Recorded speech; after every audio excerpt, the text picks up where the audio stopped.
হেরে গেছে বলে ছাড়িনি, দল ভুল সিদ্ধান্ত নিচ্ছে এখন ওই জন্য ছেড়েছি। এখনও চেঞ্জ হচ্ছে না, এখনও মানছে না হেরেছি, এখনও কী জন্যে হেরেছি মানছে না। শতাব্দী রায় বিস্ফোরক তিনি, কেন মমতা বন্দ্যোপাধ্যায়কে ছাড়ছেন এই প্রশ্ন করলে তিনি বলছেন যে ছেড়ে যাচ্ছে কারণ দল মানতেই চাইছে না যে তারা হেরে গেছে। দিদি শুধরাতে চাইছেন না, দল শুধরাতে চাইছে না। এখনো এমন মনোভাব যে দুর্নীতি চালিয়ে যাব, দাদাগিরি চালিয়ে যাব, লোককে পেটাবো।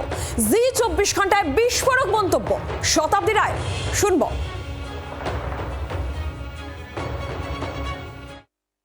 এখন এইটাই বলছেন যে যেহেতু দল ছেড়ে হেরে গেছে বিপর্যয়ের মুখে, তাই আপনারা ছেড়ে যাচ্ছেন। দল হেরে গেছে বলে ছাড়িনি, দল ভুল সিদ্ধান্ত নিচ্ছে এখন ওই জন্য ছেড়েছি। এখনও চেঞ্জ হচ্ছে না, এখনও মানছে না হেরেছি, এখনও কী জন্যে হেরেছি মানছে না। এখনও বলছি ঠিক করছি, তার মানে আরও দুর্নীতি করবো চান্স পেলে। আমরা এখনও লোককে পেটাবো যদি চান্স পাই, যদি এখনও দাদাগিরি করব, আমরা এখনও আমাদের ঔদ্ধত্য দেখাবো, ওভার কনফিডেন্স দেখাবো এখনও, তা তো হয় না।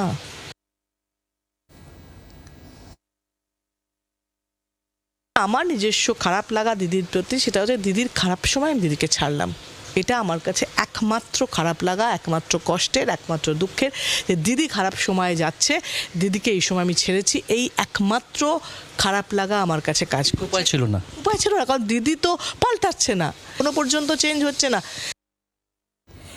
প্রবীর চক্রবর্তী রয়েছেন টেলিফোন লাইনের প্রতিনিধি। প্রবীর, শতাব্দী রায় তিনিও সেই, তার মুখেও সেই আত্মসমালোচনা সুর, যেখানে আত্মসমালোচনা করছে না দল, শুধরাচ্ছে না দল এবং মমতা বন্দ্যোপাধ্যায়। শতাব্দী রায়ের বক্তব্য যে তিনি খুব কঠিন সময় তৃণমূল কংগ্রেসে এসেছিলেন, যখন তৃণমূল কংগ্রেস ক্ষমতায় ছিল না 2009 সালে, এবং 42 বছরের আড়া সিট বীরভূম থেকে তিনি কন্টেস্ট করেছিলেন, ফলে রিস্ক তিনি সেই সময় নিয়েছিলেন। ফলে দল হেরে গেছে বলে দল ছেড়ে দিচ্ছে এরকম বিষয় নয়, কারণ তিনি যখন এসেছিলেন দল ক্ষমতায় ছিল না।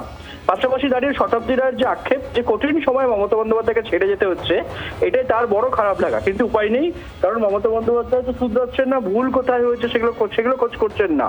ফলে দলের যে শুধরানোর সময় ছিল সেটা না শুধরে দল বরঞ্চ সে পুরোনো পথেই চলছে।